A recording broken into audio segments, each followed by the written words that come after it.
আসসালামু আলাইকুম রহমতুল্লাহ। সুপ্রিয় দর্শক ও শ্রোতা মণ্ডলী, আজ আমরা দুটি দোয়া শিখব। যেই দুটি দোয়া শিখে ওই দোয়াগুলো পড়ে যদি দোয়া করা হয় তাহলে মনের যে কোনো আশা আল্লাহ রাব্বুল আলামিন পূরণ করবেন ইনশাআল্লাহ।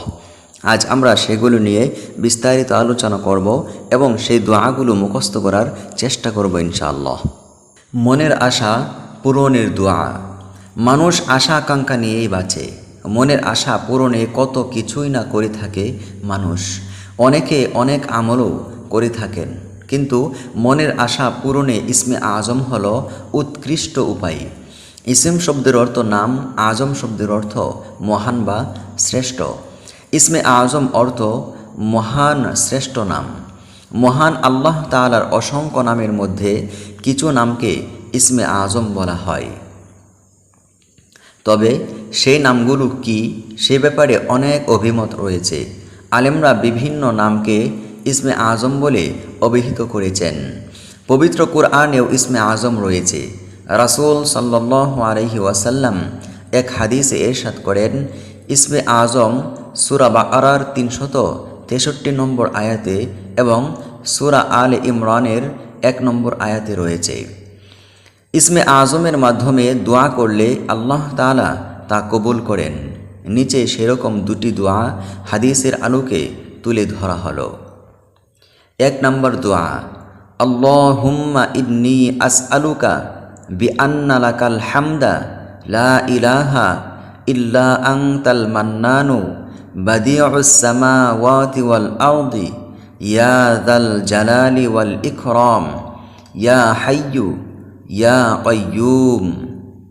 অর্থ, হে আল্লাহ, আমি তোমার কাছে প্রার্থনা করি, তুমিই তো সকল প্রশংসার মালিক, তুমি ছাড়া কোনো ইলাহ নেই, তুমি দয়াশীল, তুমি আকাশসমূহ ও পৃথিবীর একমাত্র সৃষ্টিকর্তা, হে মহান সম্রাট ও সর্বোচ্চ মর্যাদার অধিকারী, হে চিরঞ্জীব, হে সর্বময় ক্ষমতার অধিকারী। এই দোয়াটি পড়ে যদি কেউ দোয়া করে তাহলে তার মনের আশা ইনশাআল্লাহ পূরণ হবে। এই দোয়াটির ব্যাপারে হাদিসে আনাস রাদিয়াল্লাহু আনহু সূত্রে বর্ণিত হয়েছে, তিনি রাসূলুল্লাহ সাল্লাল্লাহু আলাইহি ওয়াসাল্লামের সঙ্গে বসা ছিলেন। এ সময় এক ব্যক্তি নামাজ আদায় করে দোয়াটি পাঠ করল। তখন নবী সাল্লাল্লাহু আলাইহি ওয়াসাল্লাম বলেন, এ ব্যক্তি ইসমে আজম দ্বারা দোয়া করেছে, যে নামে ডাকলে তিনি সাড়া দেন এবং যে নামে তার নিকট চাওয়া হলে তিনি দান করেন।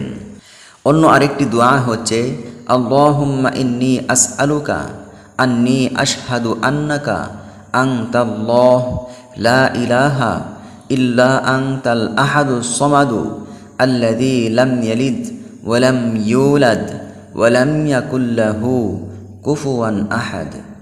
অর্থ, হে আল্লাহ, আমি তোমার নিকট প্রার্থনা করছি এবং আমি সাক্ষ্য প্রদান করছি যে তুমি আল্লাহ এবং তুমি ছাড়া কোনো ইলাহ নাই, তুমি একক এবং অমুখাপেক্ষী, যার কোনো সন্তান নাই এবং যিনি কারো সন্তান নয়, যার সমকক্ষ কেউই নয়।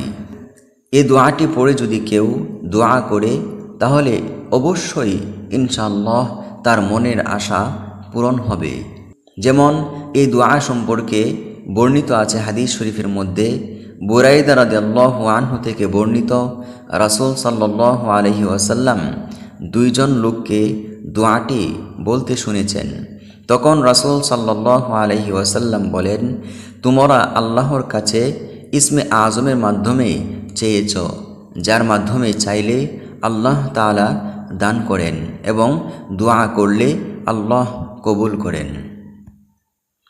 আল্লাহ রাব্বুল আলামিন আমাদের সকলকে এই দোয়াগুলো শিখে সেভাবে আল্লাহ পাকের কাছ থেকে চেয়ে নেওয়ার তৌফিক দান করুন। আমিন।